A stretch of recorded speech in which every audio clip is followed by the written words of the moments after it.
Hello friends, वेदना stories में आपका स्वागत है। मेरी आज की कहानी है आंखें बोलती हैं। रूबी बर्तन ऐसे मांज रही थी जैसे कुछ खुन्नस निकाल रही हो। जोर जोर से बर्तन पटकने की आवाज, एक हाथ हाथ से छूट कर गिर जाने की टनटनाहट, धीमी धीमी बड़बड़ाहट की गुनगुन, झल्लाए तेवर और तेजी से चलते हाथ। रूबी का हाल वही था जो अक्सर काम वाली बाइयों के अचानक से ना आने की खबर सुन किसी भी गृहस्थन का हो जाता है। और सोने पर सुहागा तब होता है जब घर में मेहमान भी आए हुए हों। कितना भी पहले बोल कर रखो इन लोगों को, मगर ठीक एंड टाइम पर छुट्टी मारती हैं। 2 महीने से बोल रखा था चंदा को, मई के पहले 2 हफ्ते कोई छुट्टी मत लेना, माँ आ रही है। वैसे भी माँ मेरे पास नहीं आती, बड़ी मुश्किलों से राजी किया था। कभी तो बेटी के पास भी रह जाया करो। बच्चे भी बोलते हैं सबकी नानियां आती हैं, एक हमारी ही नहीं आती। तब जाकर पूरे 5 साल बाद आई हैं। सोचा था उसके आने पर चंदा से कुछ एक्स्ट्रा काम करा लिया करूंगी, ताकि उन्हें ज्यादा समय दे सकूं, कुछ घुमा फिरा सकूंगी। मगर ये महारानी जी तो अपना काम करने से भी रही। घर कितना गंदा पड़ा है, बर्तन भी मुझे ही मांजने पड़ रहे हैं। बड़बड़ाते हुए रूबी की नजर बार बार घड़ी की ओर जा रही थी। घड़ी की सुइयों के साथ उसको लगता है आरती, उसके हाथों की भी गति बढ़ रही थी। ओह, कितना लेट हो गया है, लगता है आरती तक ही पहुंच पाएंगे। रूबी की मम्मी निर्मला जी अपने गृहनगर बरेली से बाहर कम ही आती जाती थी। वे अधिकतर पूजा पाठ और सेवा कार्यों में ही व्यस्त रहती। मुंबई तो जैसे उन्हें दुनिया का दूसरा कोना लगता। इसीलिए बेटी दामाद के लाख आग्रह के बाद भी उन्हें टाल दिया करती थी। वैसे भी मुंबई की भागती दौड़ती जिंदगी और उमस उन्हें बिल्कुल पसंद नहीं थी। फिर भी इस बार आ गई थी। रूमी बहुत कोशिश करती थी कि उन्हें कहीं घुमा लाए, मगर भीड़ से उनका जी घबराता था। आज पास ही की सोसाइटी में रूबी की एक पुरानी परिचिता स्मिता के यहाँ गृह प्रवेश की पूजा चल रही थी। निर्मला जी वहां जाने के लिए तैयार हो गई। रूमी ने वहां समय से पहुंचना तय किया था, मगर सुबह उसकी बाई चंदा का फोन आ गया कि उसे बहुत जरूरी काम से गांव जाना पड़ रहा है, अतः वे 2 दिन काम पर नहीं आ पाएगी।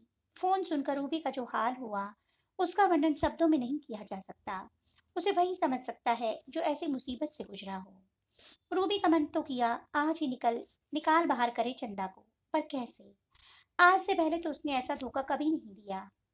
पैसे तो काट ही लूंगी, पर कैसे काट सकती हूँ? महीने की 2 छुट्टियां तो माननी है। मगर माँ के आने का तो लिहाज करती। उसकी बड़बड़ जब निर्मला जी के कानों में पहुंची, तो वे रूबी को समझाने आ गई। क्यों इतना खून जला रही है गुड़िया? ऐसा क्या गजब हो गया? वो भी इंसान है, बाल बच्चों वाली है। क्या उसे कोई जरूरी काम नहीं हो सकता? काम का क्या है, वापस आकर हम दोनों निपटा लेंगे। चल अब तू शांत हो जा, मैं तेरे लिए अदरक की चाय बनाती हूँ। उसे पीकर रिलैक्स हो और आराम से तैयार हो जा। माँ के समझाने पर रूबी उखड़े मन से ही सही मगर मुस्कुरा पड़ी।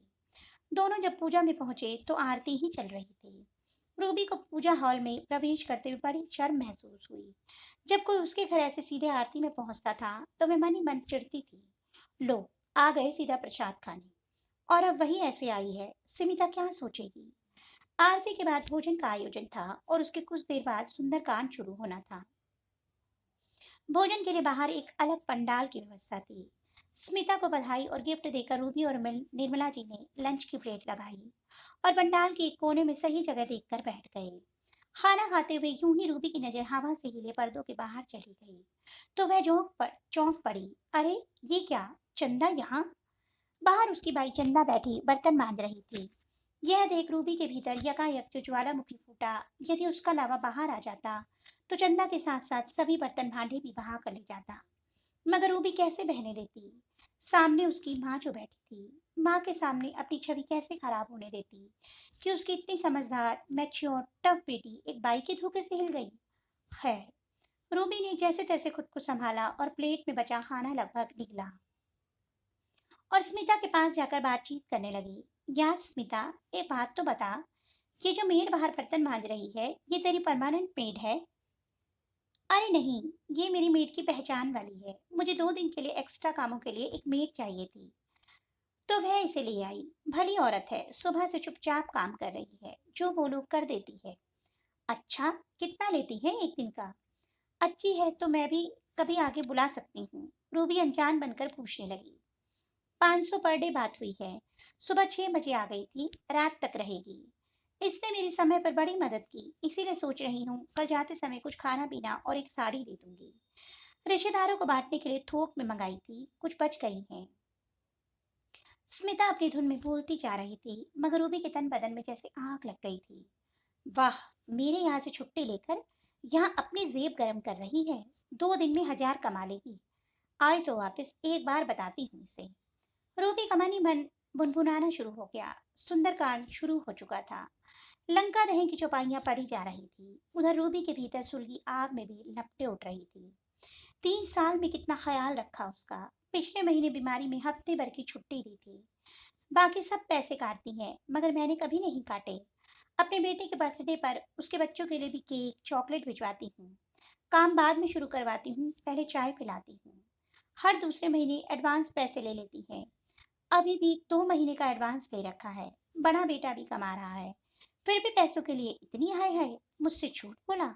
रूबी मनी मन बुदबुदा रही थी। हनुमान जी लंका जलाने के बाद अपनी पूंछ सागर में डुबोकर बुझा चुके थे, मगर रूबी के हृदय की आग अभी भी नहीं बुझी थी। वह मनी मन निर्णय कर चुकी थी कि कल से ही दूसरी बाई देखेगी और अपने पैसे वापस लेकर उसे बाहर करेगी। बेटी का यह हाल निर्मला जी समझ रही थी, मगर यहाँ कुछ भी कहना सुनना बेकार था। खैर, दोनों घर पहुंचे तो निर्मला जी हल्की फुल्की बातचीत कर बेटी का मन बहलाने का प्रयास करने लगी। कुछ रिश्तेदारों की गप्पे, कुछ बचपन के किस्से, पर रूबी अभी भी नॉर्मल नहीं थी। तभी निर्मला जी ने अपने मोबाइल पर फोटो गैलरी खोली और रूबी को दिखाने लगी। इतनी पुरानी ब्लैक एंड व्हाइट फोटो देखकर रूबी को बड़ा आश्चर्य हुआ। अरे माँ, ये फोटो मोबाइल में कैसे? मुझसे भी शेयर करो ना। हाँ हाँ, करूंगी। पूरी एल्बम है मेरे मोबाइल पर, जरा देख तो। ये वाली फोटो कैसी लग रही है तू इस फ्रॉक में? और ये पापा के साथ आइसक्रीम खाते हुए, खा कम रही थी और गिरा ज्यादा रही थी। निर्मला जी हंसते हुए बोली, और ये वाली तो गजब है नौकर के साथ। वो घोड़ा बनकर तुझे पीठ पर सवारी करा रहा है। तब तू 5-6 बरस की रही होगी। अरे, ये तो रघु काका हैं। इन्हें नौकर क्यों बोल रही हो? रूबी ने थोड़ा गुस्से में कहा। नौकर को नौकर ना कहूँ तो क्या कहूँ? निर्मला जी ने तुनक कर कहा तो रूबी ने उन्हें घूरा। नौकर भी इंसान होते हैं, और ये आपके लिए नौकर होंगे, मेरे लिए मेरे दादा से भी बढ़कर थे। निर्मला जी को रूबी की प्रतिक्रिया देखकर खुशी हुई कि वह अभी भी मानवीय भावनाएं महसूस करती है जो बचपन में किया करती थी। कितना प्यार दुलार दिया उन्होंने मुझे, कहते हुए रूबी की आंखों में पूरा बचपन उतर आया। रूबी के दादा गांव के बड़े जमींदार थे। वैसे वे भले इंसान थे, मगर जमींदारी की अकड़ और शक्ति उनके व्यक्तित्व पर हावी रहा करती थी। रूबी का आरंभिक बचपन गांव की साफ सुथरी आबो हवा और सरलता में बीता। रघु काका दादा के मुलाजिम थे। वैसे तो वे बिल्कुल घर के सदस्य जैसे थे, मगर जमींदार साहब की नजर में तो नौकर ही ठहरे। रूबी का दिन रघु काका की मीठी बोली से ही शुरू होता था। गुड़िया रानी, दिन चढ़ आया है और अभी तक बिस्तर में दुखी हो। घोड़े की सवारी करनी है या नहीं? तो जल्दी जल्दी उठो, नहा धोकर तैयार हो जाओ, फिर सैर पर चलेंगे। यह उन दोनों की दिनचर्या थी। काका तड़के 5 बजे ही हवेली आ जाते और गाय भैंसों का काम करते, मसन दूध निकालना, चारा डालना इत्यादि। फिर 8-9 बजे के लगभग 1-2 घंटे छोटी गुड़िया की सेवा में हाजिर रहते। उसे घुमाना फिराना, उससे मीठी मीठी बातें करना। रूबी को बचपन में खोया देख निर्मला जी ने उसे झंझोड़ा। अरे, कहाँ खो गई? सीधे गांव पहुंच गई लगता है। हाँ माँ, सच कितने अच्छे दिन थे वो। रघु काका के चले जाने के बाद तो गांव में बिल्कुल अच्छा नहीं लगता था। हाँ, कितना रोई थी तू उनके जाने पर। रघु काका को याद कर रूबी अभी भी रुआसी हो चली थी। अच्छा, तुझे वो किस्सा याद है जब एक दिन रघु काका बड़े उदास थे, बेमन से काम कर रहे थे। किसी ने इस बात पर ध्यान नहीं दिया, मगर तू इतनी छोटी होते हुए भी उनकी उदासी को भांप गई थी। कैसे बार बार उनका मुंह ऊपर कर आंखों में झांकती हुई पूछ रही थी कि क्या हुआ काका, इतने उदास क्यों हूँ? वो कह रहे थे कि कहाँ उदास हूँ, ये देखो मैं तो हंस रहा हूँ। और फिर जोर जोर से हंसने की एक्टिंग करने लगते थे। हाँ माँ, याद है काका की वो झूठी खोखली हंसी, उदास परीली आंखें। कितना दर्द छिपा था उनमें। रूबी उदास हो चली। उसकी आंखों के सामने वह दृश्य जीवंत हो उठा जब वह काका की चिंता में दादाजी के पास भागी भागी गई थी। दादाजी, देखो मेरे रघु काका को क्या हुआ है, आज अच्छे से बात भी नहीं कर रहे हैं। जरूर उनकी तबीयत खराब है, उन्हें डॉक्टर को दिखाओ। पीछे पड़ गई थी उनके। मजबूरन दादाजी को सब काम छोड़कर पहले रघु काका से बात करनी पड़ी। उनका हाल जानना पड़ा, तब पता चला कि उनका बेटा बहुत बीमार था। इलाज के लिए पैसों की सख्त जरूरत थी, मगर उनका स्वाभिमान किसी के आगे हाथ फैलाने में कतरा रहा था। तब दादाजी ने उन्हें पैसे देकर मेरी ओर देखा था और बोले थे, अब खुश? अब तो मेरा पीछा छोड़ मेरी माँ। हाँ गुड़िया, पर मुझे एक बात आज तक समझ नहीं आई कि बिन बताए उनकी परेशानी तुम कैसे समझ गई थी। कितनी छोटी थी तो तुम। समझने वाली बात क्या थी माँ? इंसान की आंखें सब बोलती हैं, बस पढ़ने वाला चाहिए। हाँ, यही कारण होगा। बड़े लोग अपने जीवन की आपाधापी में इतने व्यस्त हो जाते हैं कि किसी की आंखों की तो क्या, मुंह से कई बात भी पकड़ नहीं पाती। अच्छा, एक बात बता, तुझे आज चंदा की आंखों में कुछ नजर नहीं आया? वो कितनी थकी हुई, खोई खोई से काम कर रही थी, जैसे कोई जिंदा लाश हो। तभी उसकी नजर हम पर नहीं पड़ी। रूबी को सुनकर थोड़ा धक्का लगा। नहीं माँ, मुझे तो उसे वहां देखकर ऐसी आग लगी कि इसके बाद मुझे ना कुछ दिखा न मैंने कुछ सुना। तुम्हें ऐसा क्या नजर आया उसकी आंखों में? मैंने उसकी आंखों में और चेहरे पर वही रघु काका वाली उदासी देखी थी गुड़िया। क्या कह रही हूँ माँ? हाँ बेटा, एक बात कहती हूँ, परसों जब वह आएगी तो पहले उससे बात करना, उसकी सुनना, फिर कोई निर्णय लेना। ठीक है माँ। अच्छा ये तो बताओ, आपके मोबाइल में ये फोटो पहुंची कैसे? चंदा प्रकरण से असहज हो चली। रूबी ने बातों का रूप बदला।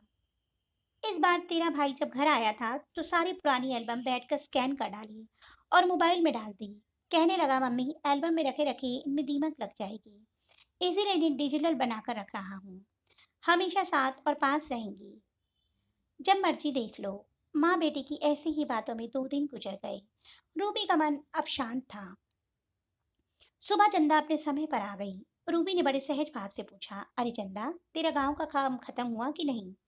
हाँ दीदी, हो गया। चंदा नीची नजरें किए थोड़ा हकलाते हुए बोली। अच्छा, मुझे नहीं पता था कि तेरा गांव सन सिटी सोसाइटी में है। रूबी ने मुस्कुराते हुए कहा। सुनकर चंदा के पैरों तले जमीन निकल गई। चेहरे पर ऐसी हवाइयां उड़ी जैसे किसी चोर की हालत रंगे हाथों पकड़े जाने पर होती है। वो बुरी तरह वो बुरी तरह घबरा कर बोली, दीदी वो मैं भी वहां गई थी, तुझे वहां काम करते देखा, इसीलिए पूछ रही हूँ। रूबी बिल्कुल संयत थी। ऐसी क्या बात हो गई चंदा, जो तुझे वहां काम करना पड़ा? पहले ही तेरे पास इतने काम है, ज्यादा काम करेगी तो शरीर थकेगा। पिछले महीने ही तुझे बुखार आया था, अभी कमजोरी पूरी तरह गई भी नहीं है। चंदा बेहद आश्चर्य में थी। उसका झूठ और धोखा पकड़ने के बाद भी दीदी इतने प्यार से बोल रही है। उसका अपराध बोध आंखों के रास्ते बह निकला। सुबकते हुए कहने लगी, क्या करती दीदी, छोटे की फीस भरनी थी। फीस न भरने पर मास्टर जी ने उसे पूरे दिन कक्षा से बाहर खड़ा रखा था। पर तेरा तो बड़ा बेटा भी नौकरी करता है ना? फिर? कहाँ दीदी, वो तो 4 महीने से घर बैठा है। आपसे जो फीस भरने के लिए एडवांस लिया था वह पूरी बीमारी पर ही खर्च हो गया। अरे, तो मुझसे क्यों नहीं बोली? रूबी ने उसके कंधे थपथपाए। क्या बोलती दीदी, एक आप ही हो जो जरूरत पर मदद कर देती हो। बाकी लोगों ने तो बीमारी की छुट्टी के भी पैसे काट लिए, आपसे कितना मांगू? मुझे शर्म आती है दीदी। चंदा बुरी तरह फफकने लगी। मुझे माफ कर दो दीदी। माफी किस बात की चंदा? तू आखिर माँ है, अकेले अपने बच्चों को पाल रही है। मैं तो तुझे वहां देखकर ही समझ गई थी कि तू बहुत परेशानी में ही आई है, वरना कभी ऐसा ना करती। आगे से ऐसी कुछ भी बात हो तो बता दिया कर। मुझसे शर्माने की जरूरत नहीं। तू भी तो मेरी जरूरत पे कितना एक्स्ट्रा काम कर देती है। लोग ऐसे ही एक दूसरे के काम आते हैं। चल, अब चुप हो जा। मैं पहले तेरे लिए चाय बनाती हूँ, चाय पी कर काम शुरू करना। दिल का बोझ उतर चुका था, चंदा का भी और रूबी का भी। रूबी रसोई में चाय बनाने जा रही थी। चंदा पल्लू से नाक आंख पोंछ रही थी और निर्मला जी अपनी बेटी को देख मंद मंद मुस्कुरा रही थी, क्योंकि वहां उन्हें वही 35 साल की सेल्फ स्टैंडर्ड आधुनिका रूबी नहीं, बल्कि 6 साल की गुड़िया नजर आ रही थी, जो आंखों की बोली समझती थी। तो दोस्तों, आपको मेरी कहानी कैसी लगी? कमेंट बॉक्स में अवश्य बताइएगा। जल्द ही एक नई कहानी के साथ मिलूंगी। तब तक के लिए बाय बाय।